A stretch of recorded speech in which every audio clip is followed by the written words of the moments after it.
Senator Enang now joins us to offer his thoughts on the impending head-on collision between the Senate and state governors over the issue of local government autonomy in Nigeria. Good morning, Senator, and many thanks for joining us. Good morning. Very well. Thank you. All right, thank you. Well, so the Senate last week, Wednesday, accused state governors of misappropriating funds allocated to local government councils in Nigeria. They have now called on President Bola Ahmed Tinubu to immediately stop the allocation of funds to caretaker committee-led local government areas, because they say, the governors are misappropriating local government funds, and, they force these local government chairmen to sign off checks while giving them, meager amounts as running costs. But some people would disagree as well, especially the governors. But for you, I'd like to know, how do you think this, full autonomy for local governments will, reduce misappropriation? Are you sure that it will reduce misappropriation of funds? And what is the guarantee that empowering these local governments will improve challenges in insecurity, for example? The Senate has not even done enough. And this is not the first time the National Assembly is taking this decision. The House of Representatives, the Senate, in the 6th, 7th, 8th, 9th, and now the 10th Senate have expressed concern over this and have expressed various views as to what could be done in ensuring that the local governments are autonomous. And of course, the governors, with the greatest respect to them, my colleagues, most of them were my colleagues in the House, colleagues in the Senate, and party members and leaders. The collapse of the Nigerian economy, the collapse of the Naira, the general fall of the challenges of Nigeria is caused by the governors. And I challenge them to prove me wrong.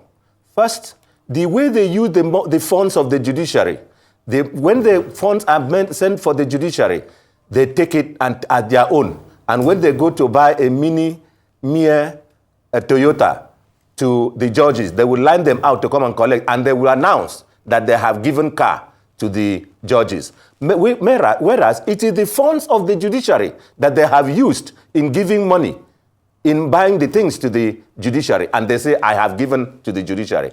They will take the funds of the legislature and give something to the legislature. They say, I have given cars. I will give car after 2 years of their swearing in to all the members of the House of Assembly. Meanwhile, it is the money of the House of Assembly. Now, meanwhile, again, they will go to the local government, take the funds of the local government, and use the funds of the local government for themselves, by themselves. And they will say, I have given this to the local government. Mr. President and the National Assembly should go very far, the extent that President Buhari went in ensuring first, perhaps an executive order, although Mr. President, Emeritus President, issued Executive Order 10, which the governors challenged over the judiciary. And then I, as Secretary of the Presidential Committee on Autonomy of State Legislature and State Judiciary, what we did was, when the governors took us to court, Malami, the Emeritus Attorney General, was the chairman, and I, the secretary. When they challenged us to the Supreme Court over Executive Order 10, which proposed the setting up of Funds Allocation Committee, made up of the Commissioner for Finance, the Clerk of the House of Assembly, the Registrar, the State Registrar of the State High Court and at the various tiers of court, and so on. We now went to the National Assembly and caused that to be inserted in the 5th Amendment to the Constitution, and so it becomes a constitutional issue, which is now at least 60 to 70% implemented by the state government. Now, the National Assembly should proceed to that level of ensuring that the state joint account is further segmented in the nature and character that we have at the judiciary level and the legislature level, where they set up a funds disbursement committee and then go into the details as to If money is due to the House of Assembly and to the judiciary, it goes into their account as soon as the federation allocation and internal revenue generated is known. So the state government, the National Assembly should go very far, Now, I also give, the governors have been a very big problem, because even if you go to the Niger Delta and the oil-producing states, the money that is meant for the 13% allocation that is meant for the development of the oil-producing areas, the governors will take it as their own. They will use it for what they want. They will use it for irrelevant things. I want to apologize. In fact, I won't apologize again. They will use it for things that are not relevant to making peace in the oil communities. They will use it in manners that do not allow the federal government to realize the kind of revenue it should realize from oil drilled in those areas. They will not give anything or something substantial or reasonable to the oil-producing areas, oil-producing communities, to allow there to be peace so that we can realize revenue from crude oil. So the governors have to be brought again to the table by, I think they have to go beyond the National Economic Council, by the president. And the president shouldn't be afraid of issuing executive orders, even if they will take him to court, as they did. They take us to court and President Buhari to court over Executive Order 10, which has now translated into constitutional amendment. So the more we allow the governors to operate as different government on themselves. Yes, they are government on themselves. Yes, we have the kind of democracy that allows a measure of government to the governors, independence to the governors. It is the economy will keep going down, because it is not just what the federal government spends and realizes and spends that causes inflation or challenges the economy. It is what the entire 3 tiers of government has and spends. And when the federal government spends its money reasonably, according to law, and the state government spends their money unreasonably against the law and against the people's interest, the totality of it will lead to inflation, collapse of our currency, challenge of other areas of the economy. So the National Assembly should go farther than that. Senator Enang, I just want to know what you mean by these governors are using the money on irrelevant things. I mean, your accusation of, the governors are the sole contributors of, causing the Naira collapse. I'd like for you to expatiate on that. And what are they spending on that is causing this inflation that you talk about? Now, I will not say they are the sole. No, they have the highest contribution to inflation and to the problem that we have in the economy. Now, when money comes in, it has been alleged and it has been proved in several areas that whenever allocation is received by the state government, and which includes the money for the government of the state, the money for the judiciary of the state, money for the legislature of the state, money for the local government of the state, and money for oil-producing areas of the state, the governors will have it take it as their own. They become Oga over all the entire funds. And immediately go to history, go to economic indices, the economy indices. Immediately that comes in, much of this money will be used in buying dollars at whatever rate. I'm sure most of the things that are revealing now against most of the governors or former governors who are now being charged and tried, the extent to which they use dollars, will reveal that it is the totality of this that leads to the challenge of the Naira against the dollar.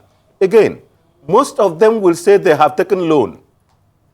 They have taken loan and they pledge the statutory allocation of the state as security for the loan instead of pledging the project and what is to be realized from the project as the means and the source from which the loan will be paid. All this will contribute to the challenge of the naira. And then the governors have also collapsed governance at the local government level.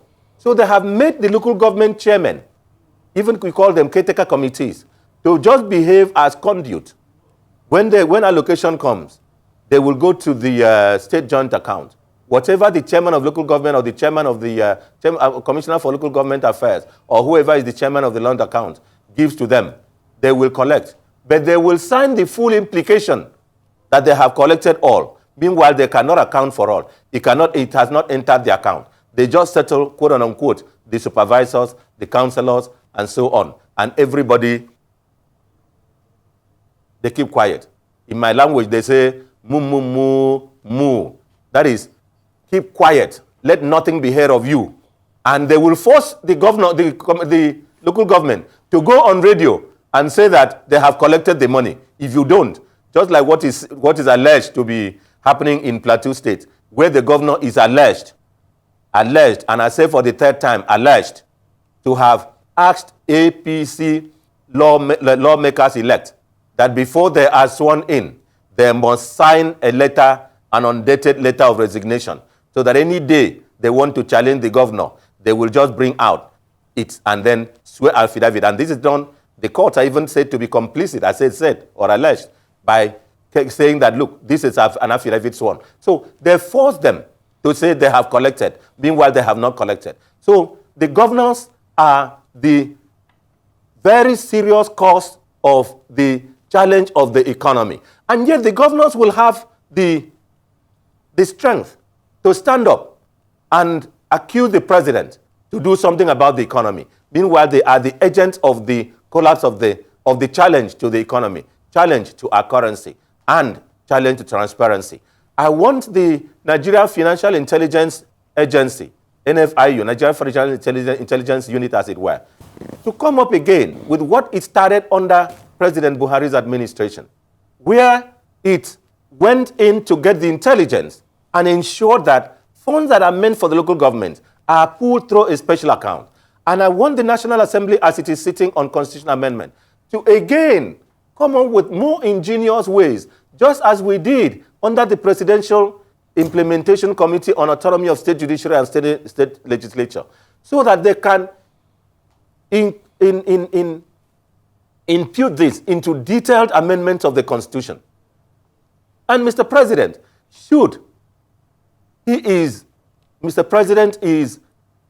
has taken so much risk for democracy from June 12, from 1992 to 1993, from even abhorring to choose presidential candidates of his party, as it were, and waiting for the appropriate time as this. He has endured much. He has given much to democracy. He should take the bold step of withholding the monies of local governments that are not democratically elected, and withhold the monies of every local government every state that the governors have not opened an account and paid the money directly, and cause the governors and the treasurers of the local government to be signatories to this account, should withhold their money and cause account to be opened into which the funds of the local government will be sent exclusively to those accounts, and monitor at every level that it is those local governments that spends their money. Mr. President should not keep taking the blame that, this is not done well, this is not, the economy is having challenge in this direction, having challenge in this direction. Because if each of the 768 local governments, if each of the 768 local governments and the 6 area councils of the Federal Capital Territory receive their money directly, go into agriculture, manage their education, manage other aspects of their economy, produce at that level with the governors, with the chairman of local government taking responsibility, there will be a sharp, quick, miraculous rise in the economy, in production, in agriculture. And then the economy will, from that local government level, added to what productivity at the state government level, added to the productivity at the local government level and the ministry, department, and agencies at the federal government level, we will have a quicker recovery than than this present situation, where the governors are not acting as emperors. They have not assumed the role of emperors. They have become emperors and tigers. All right, Senator. And in fact, they have become a great danger to the economy. Thank you. Okay, thank you very much, Senator Enang. The words that you have used are very witty indeed. Emperors and tigers. But a lot of people will wonder that in a presidential system of government like the type that we run, people think that it is the president that is actually the emperor. But now you are saying that the governors are the emperors and that they should be blamed for the ills of the society. So I'm wondering how come that a president of Nigeria that most people think is probably one of the most powerful, if not the most powerful president anywhere in the world, will find it so difficult as former President Buhari found it to deal with the issue of the autonomy bill for local government. So my question to you is, what do you think that a President Bola Ahmed Tinubu can do differently from what Buhari did, given the fact that President Bola Ahmed Tinubu was once a governor like Goodluck Jonathan? And people might argue that while he was a governor, what role did he play in ensuring that local governments under him were free and autonomous? And then secondly, what thoughts do you have on the fact that not just governors, but also lawmakers in states at the houses of assembly, majority of which have refused to sign, to pass the bill, the autonomy bill for local government into law? Only about 11 states out of 36 have passed it. So it isn't only governors. It is also about the fact that local lawmakers at the state level are either in collusion with the governors or they do not, know what they are doing because there's an autonomy bill for the local government. What do you say to that? Or you also think that it is the governors influencing the state houses of assembly under them? In fact, by your last conclusion, you have answered the question. You answered part of the question. That I was a member of the State House of Assembly. And I know that after us, there has almost been no State House of Assembly in the country, other than that you have in Lagos, and you then had in Plateau, you had in Delta, you had in a few other states. I think we had in Katsina, where they could stand up and act themselves. Now, you've asked whether the president is not the most powerful president in the world or around. In Nigeria, the president of Nigeria does not exercise 15%. And I am conscious that the president of Nigeria does not exercise 15% of the powers that the governors in these respective states exercise. One, because the presidents have been very responsible. Second, the National Assembly is independent. The National Assembly can take on the president. The National Assembly, not take on, the National Assembly can disagree with the president.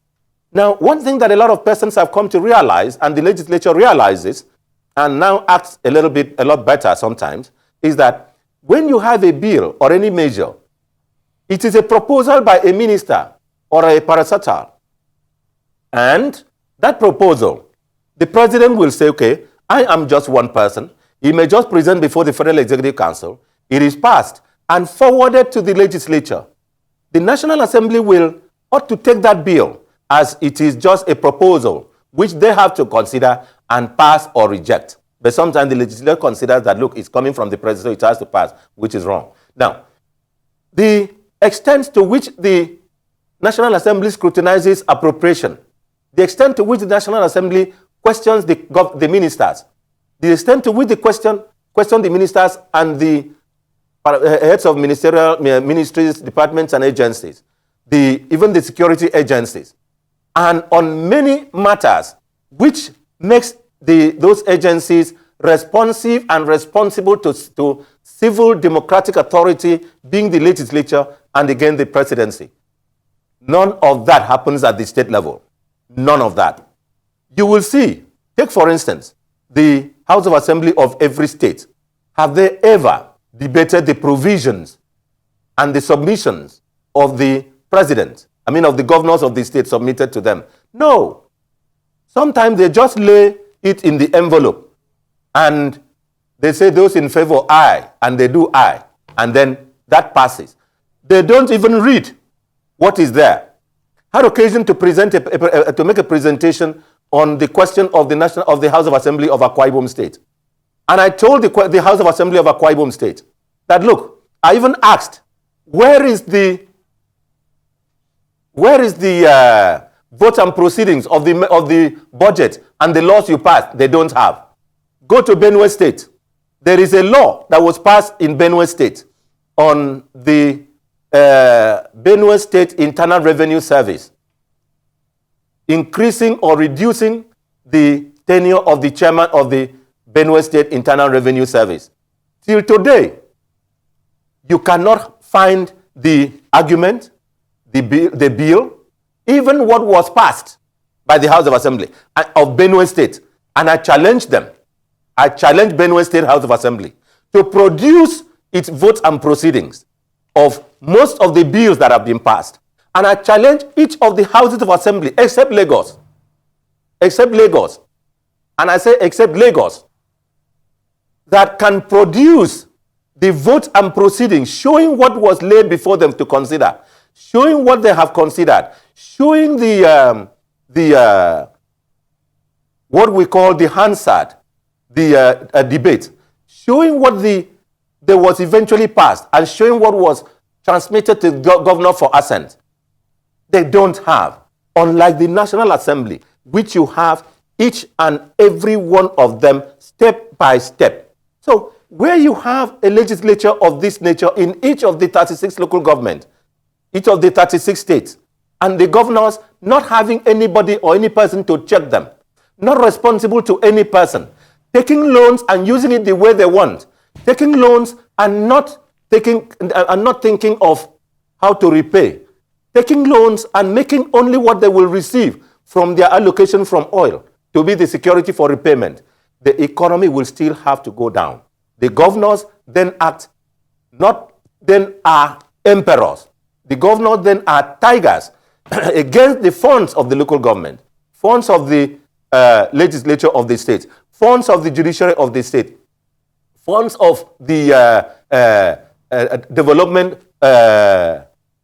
institutions of the state, like the 13% derivation. So it is the governors that are responsible for the challenge of the economy, and then they will point one finger at the federal level while four fingers are facing the governors. So unless the National Assembly is able to take the bold step that it took over the legislature and the judiciary, their funds and funding, and they should be bold enough. They should be bold enough.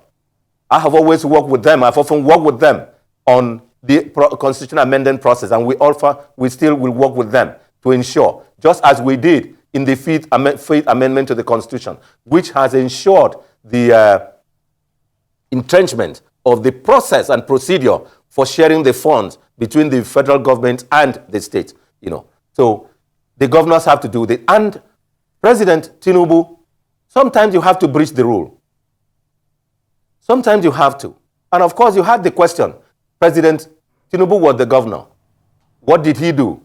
He took it heavily against President Obasanjo, seeking the autonomy of the states to handle the local government matters and sending funds to the local government. If you hear and go to the history, between 1999 and 2007, when Governor Bola Ahmed Tinubu was, and you look at the history of the relationship between the governor then and President Obasanjo, as he then was, and then the creation of the development areas in Lagos State, he took the bull by the horn and made sure that he did what he thought the local government ought to be autonomous, and that was a kudo. That was a great kudos to him. He created the LCDAs and was able to fund them. And of course, you remember, funds of the Lagos State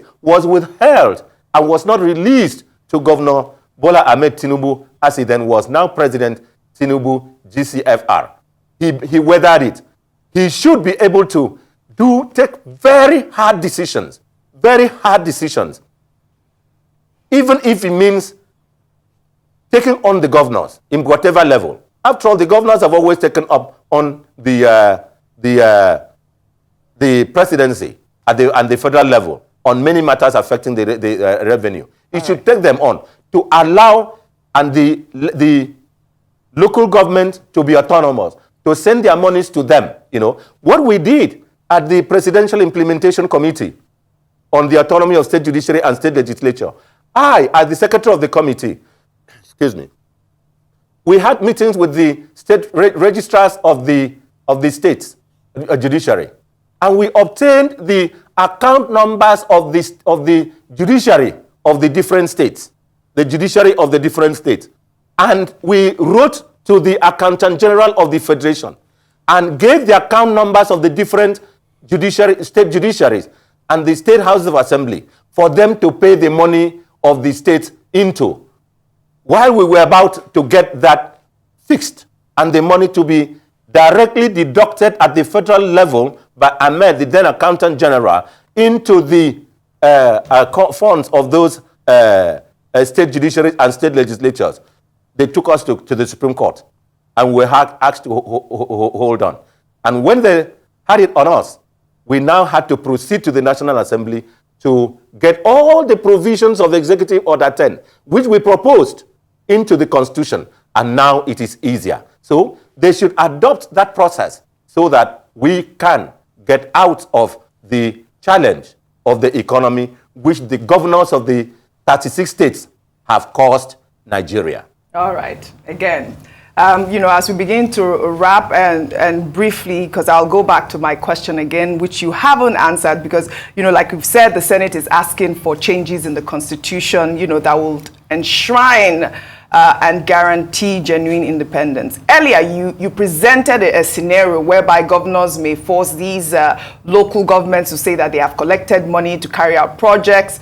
Meanwhile, they haven't. But isn't this an indictment on the local governments? I mean, were they held under duress? Because it appears that they are, in some sort of collusion with the governors. What will make them act differently when they have full autonomy? That will grant them, control over their resources and decision making and all of that.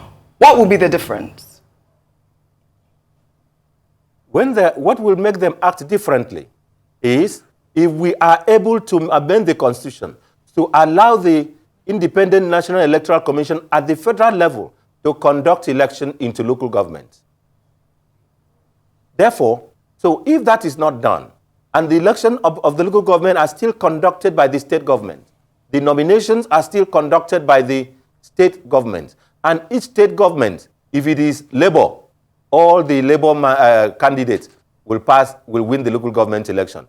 If it is our APC, it is all the APC candidates will win the election. If it is the PDP, the PDP as it is, or as it should be, if it is PDP, all the PDP candidates of the local government, of the elections, in the local government election will win. It is if you can guarantee by way of ensuring that they emerge by democratic process that is detected and managed by at the federal level. But that will need to be amendment of the Constitution to remove the functions of the state independent electoral commissions. Difficult that will be, because the governors in their emperor status will not allow the houses of assembly to pass. I respect the House of Assembly. I respect the state legislature. But I'm sorry to say that they are still meant to act, and they are still acting as if they were a parastatal of the state government. They are unable to be independent because of the weight of breathing down that the governors do on the state legislature, and the respective members, and the speakers, the deputy speakers, and the leadership of the respective houses. Again, there is something which I will be proposing to the National Assembly. The question of how legislatures are to assume their seat. How legislators are to assume their seat when they have their certificate of return. Because the governors even have the power they don't have the power, but they have the strength. Because power means it is allowed by the Constitution. But strength means it is not about not allowed by the Constitution, but you just exercise it knowing that nobody will question it. Now, to cause and disallow a person who is entitled to be sworn in not to be sworn in. And when your legislator sees that, you will call back yourself and then be unable to act the way you should act. So a lot of things needs to be done to allow the legislature at the state level to enjoy at least 30 or 50% of the autonomy, powers, and strength that the National Assembly is enjoying at the federal level. And of course, the governors should please learn from the president. Every president from 1999, they have been very, very constitutional in their actions, knowing that the National Assembly is independent and can question them.